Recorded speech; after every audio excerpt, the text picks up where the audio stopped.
So we're at the site of Split Rock. As you can see directly in front of me, there's a gap in between the two rocks there. The gap is long enough that it takes 1 day for a wagon train to go from the east to this part, which is the west. You can see this gap from an outfit from a place called Devil's Gate, which is a bunch of miles east of here. So that's the next marker. I think we're going to be stopping there. And then you can go along this area, and you can see the river, the Sweetwater River at the bottom there. And then you go west from here, and they said that you could see this Split Rock as a landmark for another 2 days.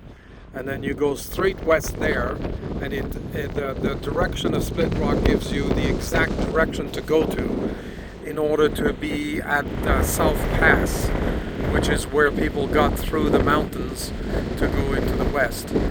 Now the question is, why did they use this area, Wyoming, in this area? And that is because South Pass was the only way, that is the only way to get through the mountains properly, apparently, and that they could do at that time. Remember that south of here was Mexico, and in fact Utah was Mexico at that time.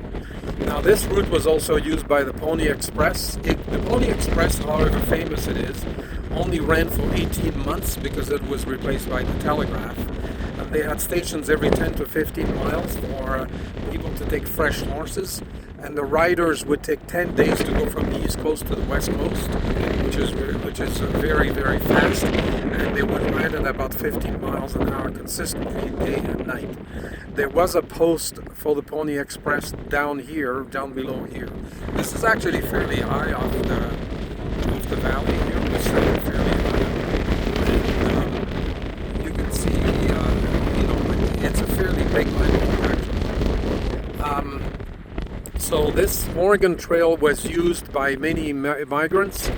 It sounds like, from what I'm reading, that it was started by Brigham Young and his party, but then they didn't follow the Oregon Trail, which goes north, further north. They went south to South Pass to Salt Lake City.